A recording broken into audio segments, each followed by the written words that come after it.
Hi, I'm Kurt Broderson. You're watching Real Local on Middlebury Community Television. This is the weekend of the Middlebury New Filmmakers Festival, so there's a lot of filmmakers in town, and we hope you get out and get a chance to watch as many of them as you can. And we're very fortunate today to have two of the filmmakers with us. Laura Goodenow, who is the producer, and Alexander Janko, who is the writer, director, and composer of Year by the Sea. Triple threat plus a producer. I'm not quite sure what that gives us. A movie. A movie, great. So this is premiering at the festival, 7:15 on Saturday. By the time you see this episode, it's probably already been watched, but get out and see it if you can. And it is based on the best-selling memoir by Joan Anderson. How would you guys like to start talking about the transition from book to movie? I know there are several other films in the festival that are based on books, and I know that's a topic of conversation, at least some of the panels, so maybe that would be a place to start. Cool. How did you choose the source, and how was it adapting it from the memoir? I always say that it chose me. The book literally appeared on my kitchen counter seven years ago, and I just came home from the YMCA after a swim, and there was this mildewy, dusty, jacketless book on the kitchen counter, and I opened it up while I was making tea and was hooked by the first sentence, which was, "The decision to separate seemed to happen overnight." And I was at a personal and professional sort of crossroads in my career, and it just hooked me, and I didn't stop reading until I finished the book. And when I was done, I was like, I need to make this into a movie, which is kind of unusual because at the time, and I'm still a guy, but at the time I was 7 years younger. So when I called Joan's agent and she relayed my interest to Joan, I think her reaction was, "What does a 40-something, or almost 40-something man want with my book?" But, like all guys, I had a mother, and in my case I had two older sisters, and just, I think ultimately what we realized in making the movie was Joan's story is this coming of age tale, but it's really universal because it touches upon the Ericksonian life cycles.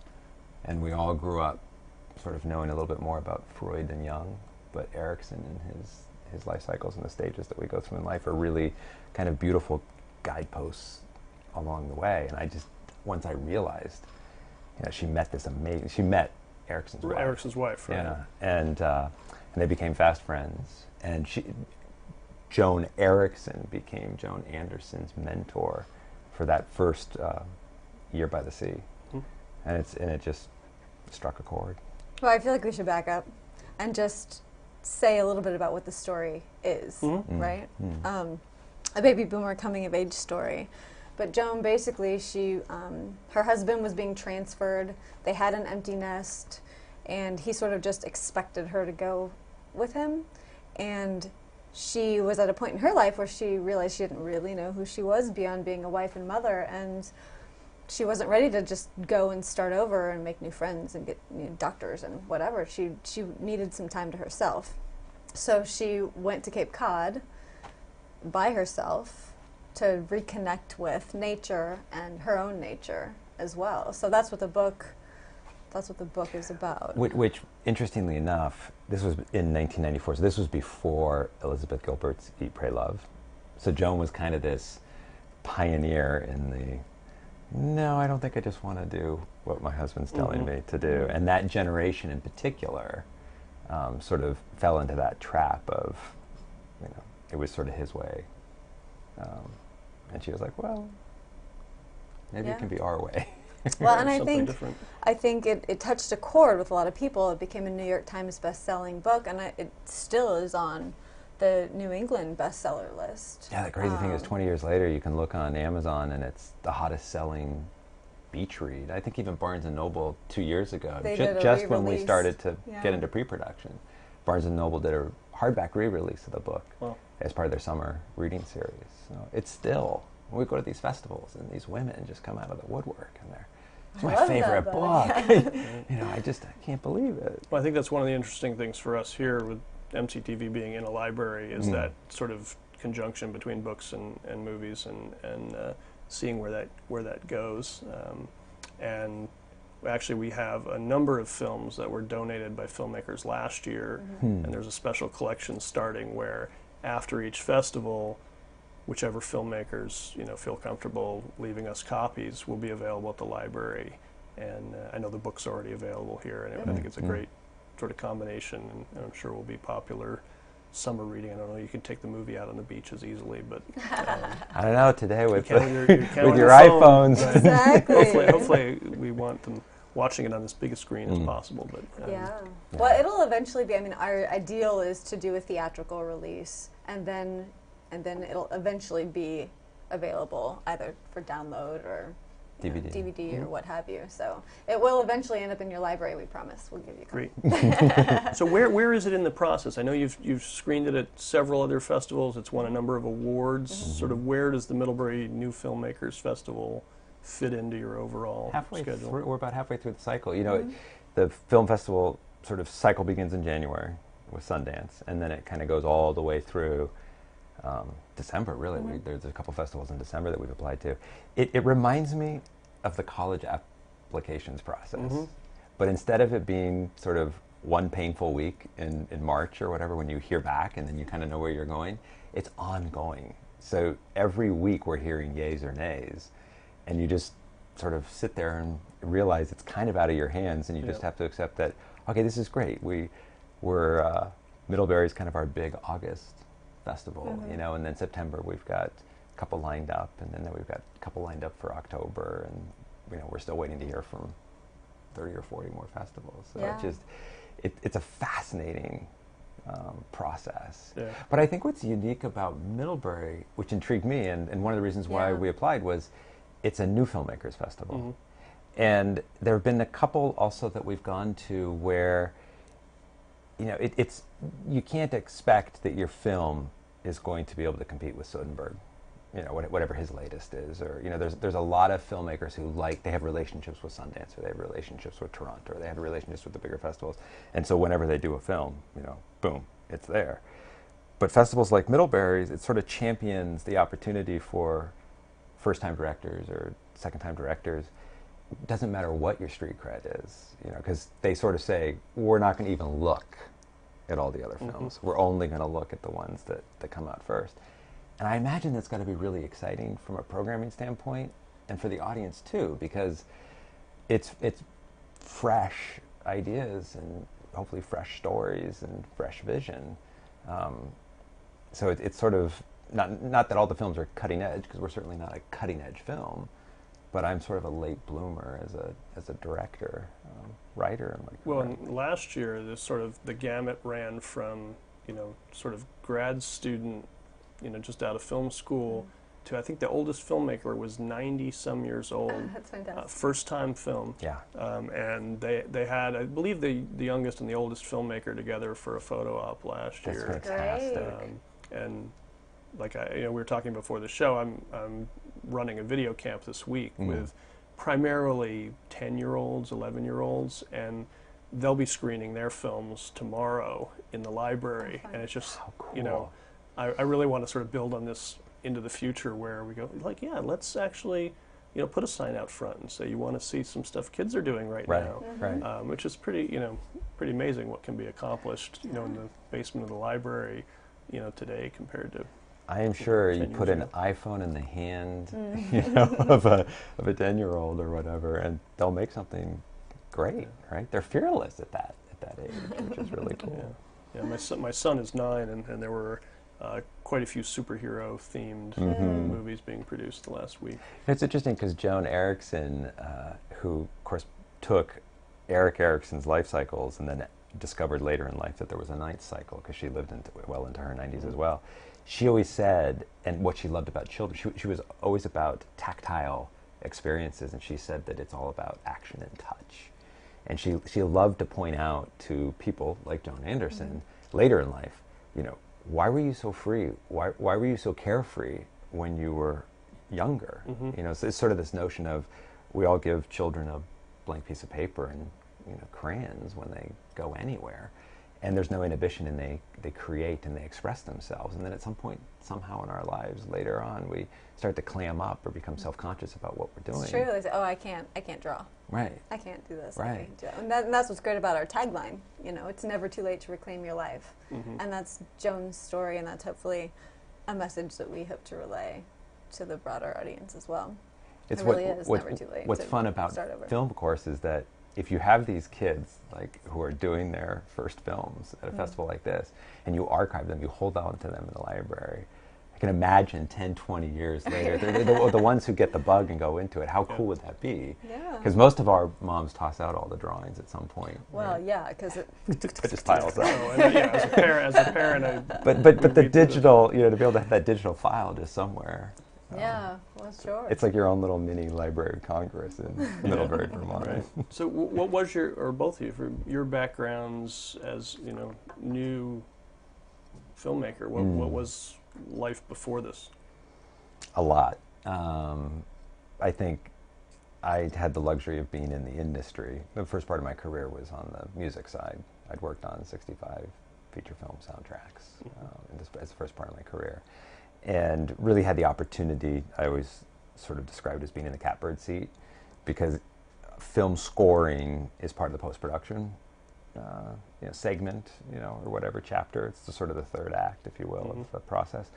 And it enabled me to, while I was working on that specific aspect, just see how the director and the producer were relating with one another, and it just got me kind of intrigued. And then I had the dumb luck of getting the job to do the first My Big Fat Greek Wedding score, and that was the first independent film I'd done, and it was so liberating because it was a blessing and curse. There was no time, and there was no money, but there was no studio control, no executives breathing down your neck.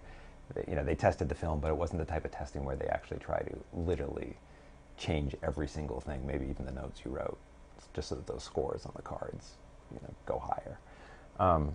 And that's sort of when the light bulb went off for me. And I was like, I think I should try to expand. I think also just for me, as for most artists, you want to stretch yourself. And at that point, I had done so many scores and I'd done so much orchestration that it was secondhand, which was, that aspect was really kind of cool. But then I was looking for new challenges. So I sort of set out with that in mind. Well, you wanted to make a movie that you wanted to score. That's true, too. I reached this point kind of where I sort of tired of the studio genre that I was sort of making my mark in, which was bigger studio comedies. I did 34, 35 films with Dave Newman. And you can only do so many Nutty Professors or Flintstones or, and then you just start to go, okay, is this what I want to do for the rest of my life?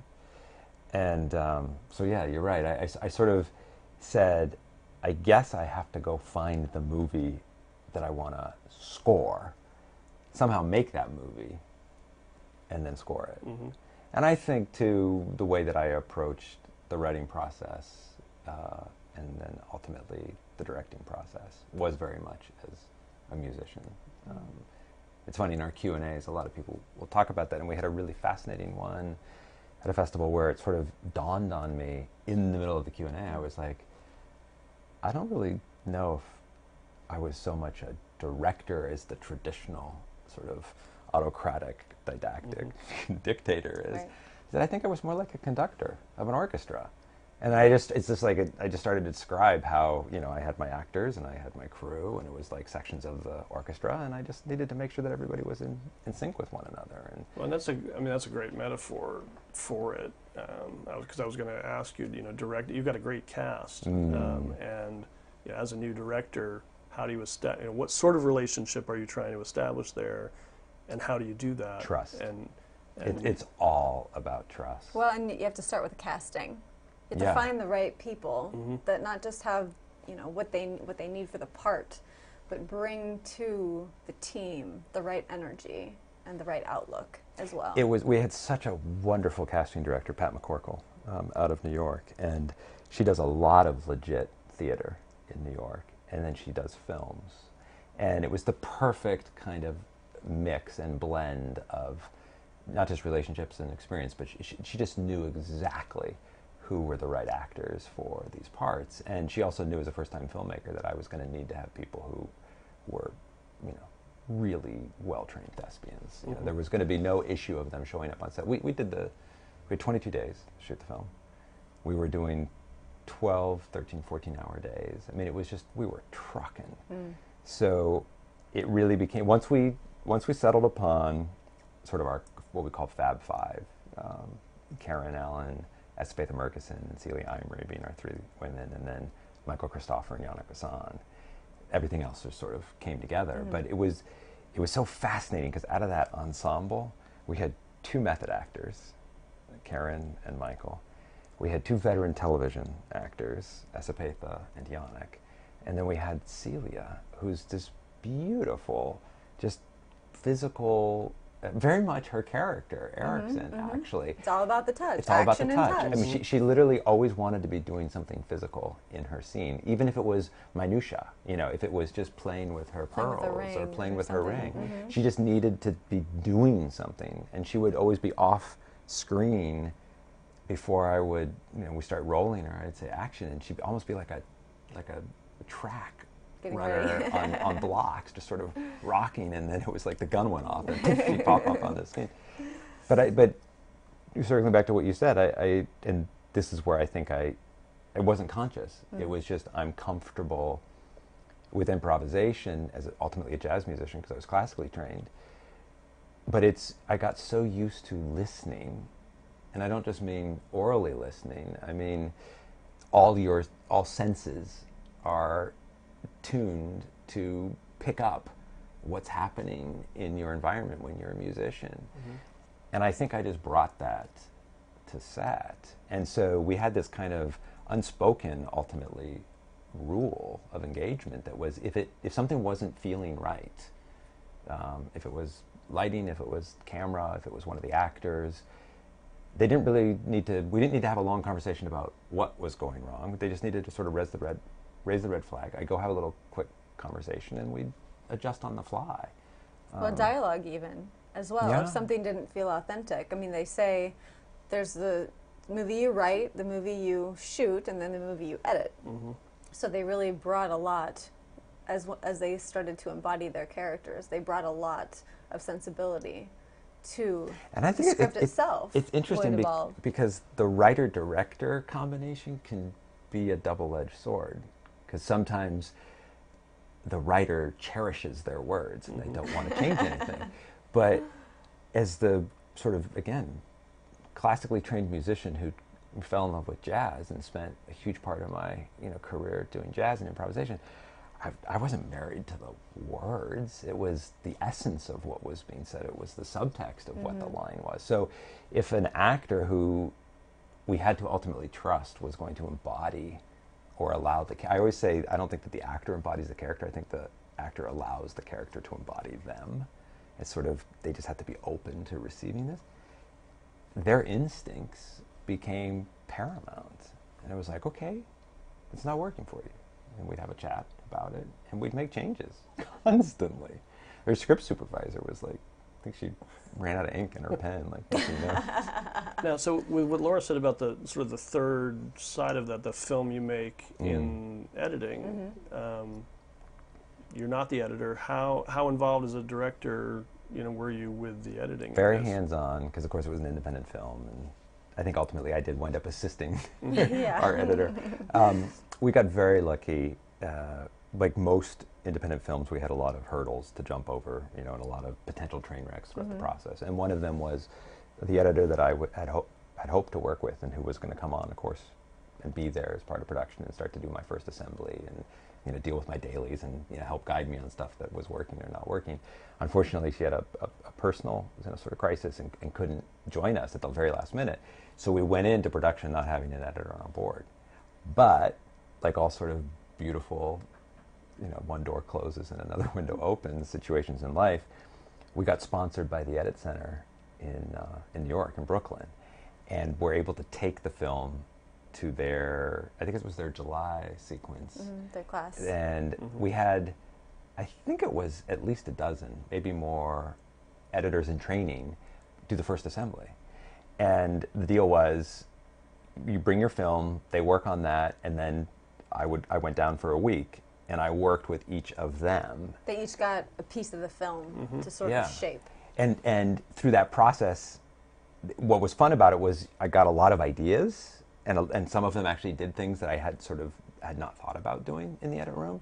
But there was this one editor who's just, everything she did was, you could just tell, was more, there was just something a little just more polished, a little bit more experienced.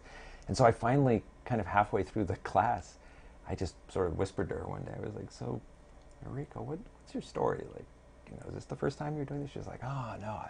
She was Japanese. She came from Japan. She said, "I've been doing reality television for 10 years, and I really want a chance at doing a feature film." And so we just got to talking or whatever. By the end of that class, she was our editor. She was our editor. And they were thrilled because it was a wonderful, they sort of created the program to mentor, to create those director-editor relationships. She has now gone on, by the way.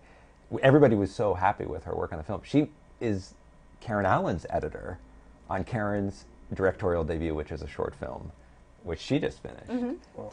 So it's kind of a beautiful cycle. And Noriko herself, it's so emblematic, I guess, of the theme of the film, where it's never too late to reclaim your life. Well, and certainly the parallels in mentorship, and it's great. Yes. Well, and just to answer your question, so his title is writer, director, composer, mine is producer, but underneath that, assistant editor, and I was there for some of the editing and the music supervising. She's my dramaturge too. So I did the editing.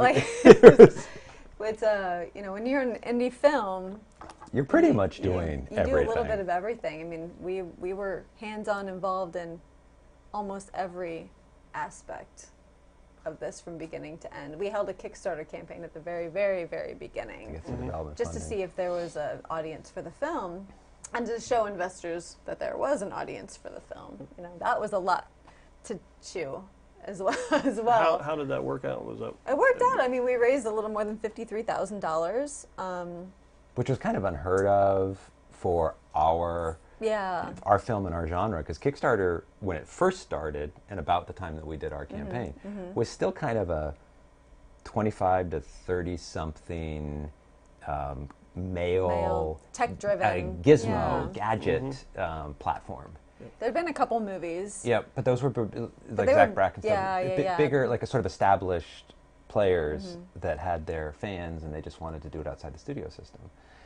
But we had to put together how to get onto Kickstarter. Our demographic is predominantly 55 plus women. That men are responding well to our film as well, but we had to educate them on how to use Kickstarter, because a lot of them they wanted to support the film, but they couldn't figure out how to even do it. It was kind of tricky there. I think they've since made a bunch of adjustments or whatever. Make it easier. We had to work with people to help them. Right. It's on board. like all good things in life. It takes a village. And so I think, circling back to what you were saying about even adapting a book, that it's always a challenge, right? Because there are things that happen in a book and in that medium that don't translate very well to film, right? Especially a memoir. That's all. That can be very difficult, right? But then the upside to it is that you have a pre-existing audience. So we have all these women fans. Joan sold nearly 1 million books worldwide, and we ultimately, in the development, in the first phase of creating the story, we wound up using the trilogy of memoirs. So the first one's Year by the Sea, second one, Unfinished Marriage, which was really more about her relationship with her husband. Third one, A Walk on the Beach, which was more about her relationship with Erickson. So even in the process of developing the film, when we were working on the script, Joan was like, "I think you need all 3 books." But all 3 of those books, and then she went on to do another 2, translated into 19 languages, published in 17 countries. She's on Oprah twice. Yeah, she has a very robust, organic following. She holds retreats for women, even today, to help them. And she emailed us or texted us a couple weeks ago. Her retreat to Iona in October 2017 sold out within hours of posting it online. Just because we started this Facebook page to let people know about the film and have been engaging them, which is also kind of interesting because when Facebook started out, it was college kids, right? Right. Then they started to let in the 13s and unders, and then they're all gone. And now it's our parents and our grandparents. It's become a completely different platform. It's a great way to get the word out, though. But these women are there. Yeah, that's how we communicate with them predominantly. And they're constantly asking online, because we'll announce the festivals. Yep. You know, and then they'll say, well, when's it coming to Plano, Texas? Or when's it coming And we're to like, "We're trying, Australia? we're Or when's it trying." coming? And we're like, we'll We'll get there. Well, and I'm sure that demographic will be very well sort of attended's not the right word I'm looking for, but they'll be enforced. Oh, yeah. Well, it's fun because have you ever heard of the Bechtel test? Mm-hmm. Yeah. So, you know, we hit those 3 metrics, you know, without a question. You're right. So it'll be really interesting to see. It's tricky though, because even though so many people are aware of this, and even though people have studied it, like economists have studied it, there was a book that you had me read about baby boomers and marketing to baby boomers, because I really wanted to try to understand, you know, who our demographic are. And women, they're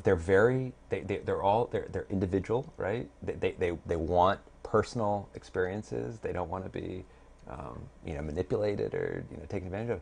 But what's interesting to me is that the minute that they like something, or that you are honest about what it is, they're in your court.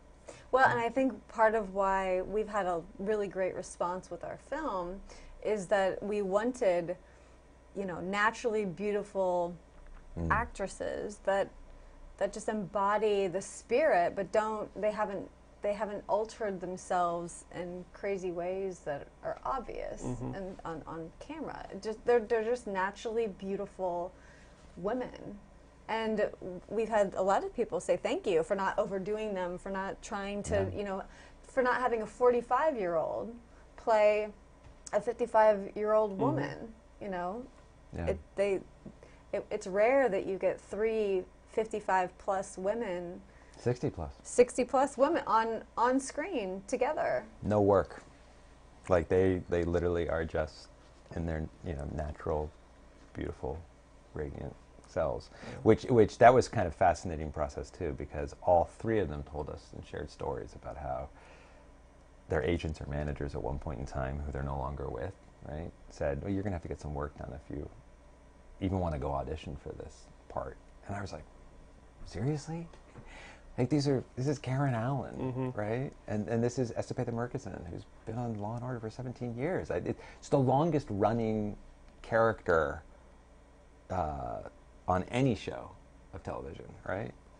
Not to mention she's this beautiful African American. I mean, those stories just really got me fired up. Well, and I think that's that honesty and that opportunity. It really is a movie for women.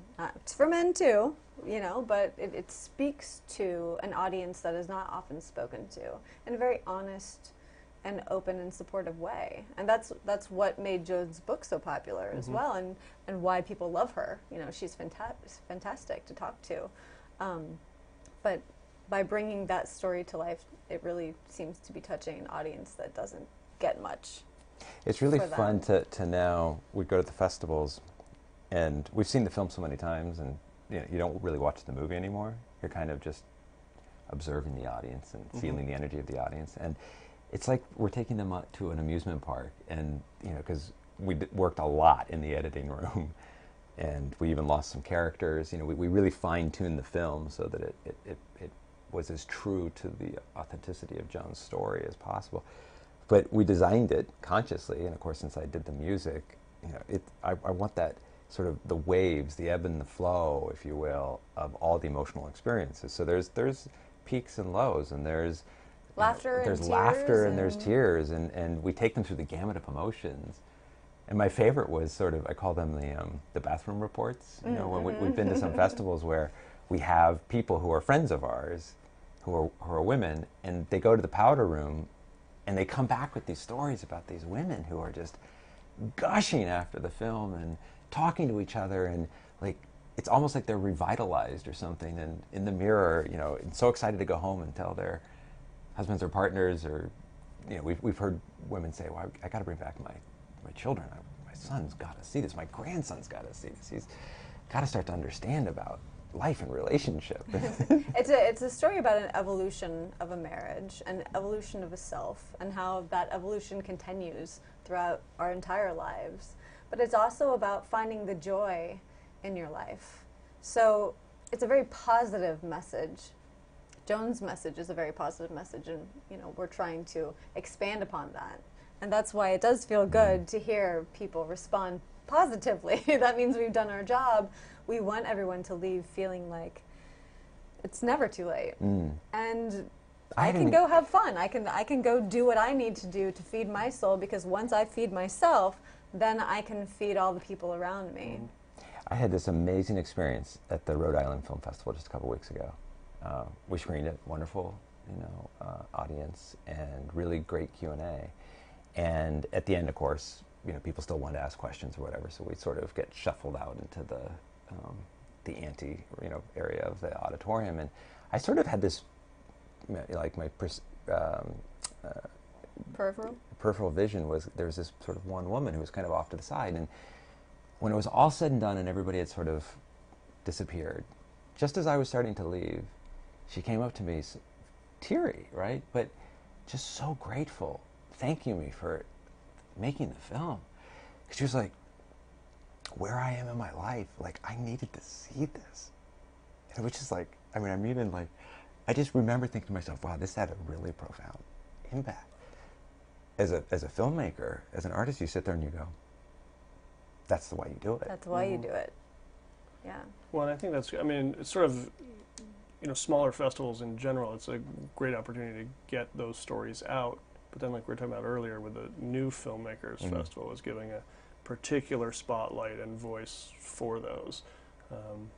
And mentioning Rhode Island, I think some of the other sort of New England festival tour, I'm wondering if we'll see anybody that you already have seen bringing someone else with them, because it sounds like that kind of story. We've had some repeaters. Oh yeah. Who've come to several of them. Some of them have made big trips. Yeah. Oh yeah. We had a lot of women show up, and we premiered it. We started at Vail. That's where we started our festival circuit. And Vail's not easy to get to. It's really not at all. And we had a lot of women. And there's elevation. We did. We had a lot of women. And then we had some women who came. They then showed up at Newport, right?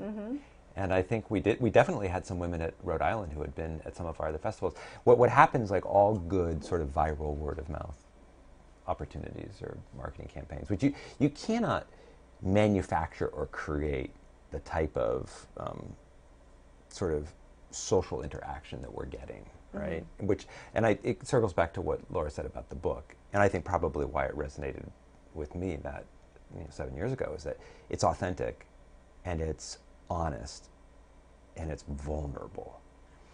And I think, male or female, we all go through ups and downs in our life, and we go through this. It is not just a straight. I always think of it's like a stock. Life is like the stock market. I mean, it just doesn't go in a straight line from bottom to up. It's ideally if life is going up, but it's gonna be a jagged path, and it's so fascinating to me because if you just sort of stay true to that, which is what we tried to do,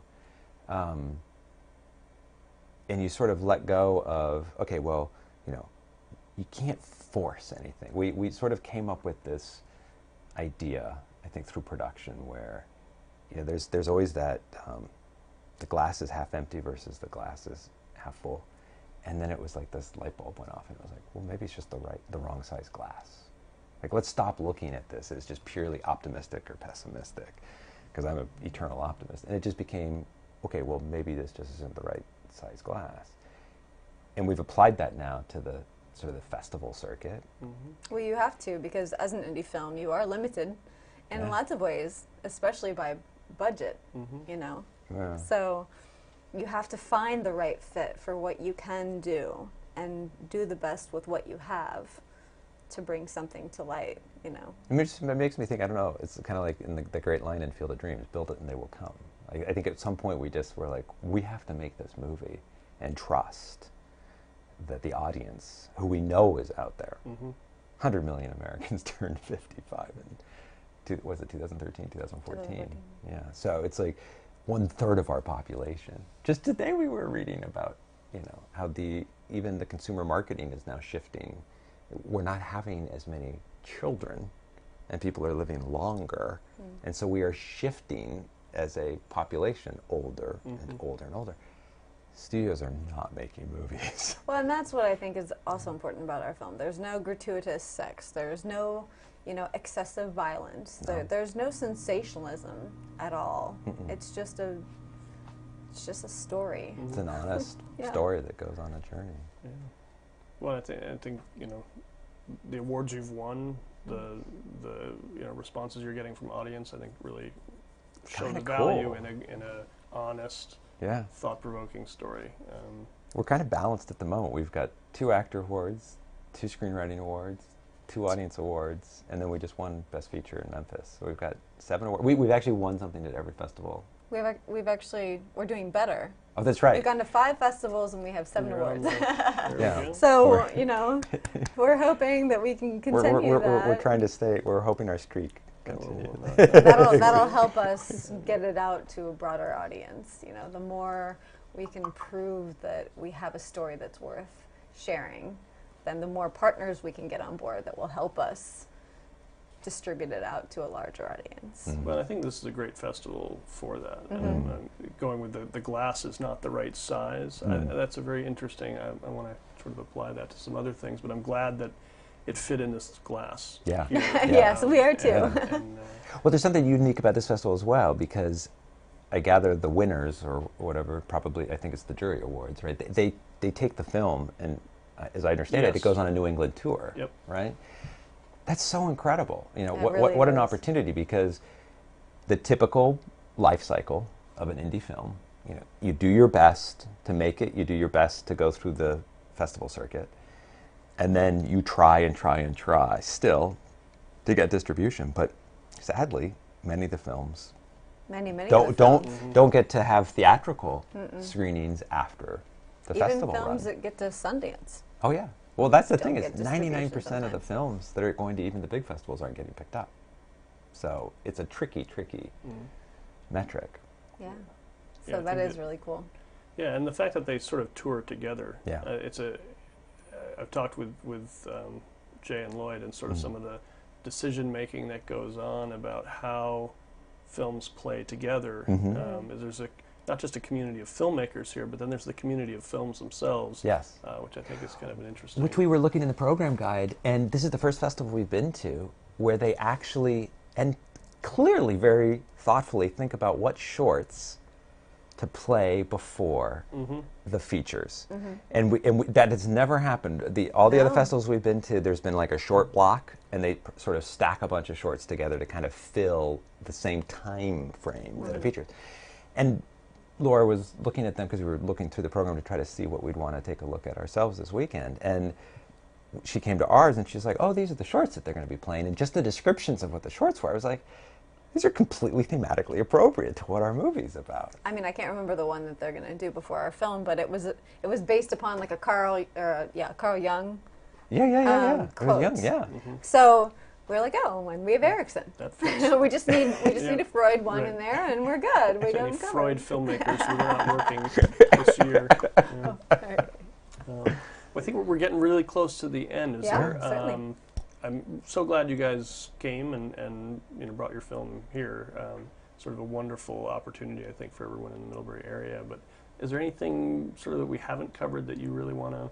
Just tell everybody to go to our Facebook page, which is Year by the Sea, and like us and follow us and share us. And Yeah, and if they saw the film or have a chance to see the film, spread the word. If they like it. And we're going next to Naperville, Illinois. and then we go to Port Townsend, Washington, and then we have 2 we can't yet announce that we're going to in October, but we'll put that information on Facebook as soon If as people we can. follow you to Port Townsend, then they'll know where to go next. Well, they can come to Port Townsend, but if they go on our Facebook page, we'll post it as soon as we can. Sounds good. Well, thanks both of you for coming. And Thank you Thank for having you. us. Appreciate it. I'm looking forward to seeing it. Great. Be fun. Thank you. Thanks everyone for watching, and hope you enjoy the festival.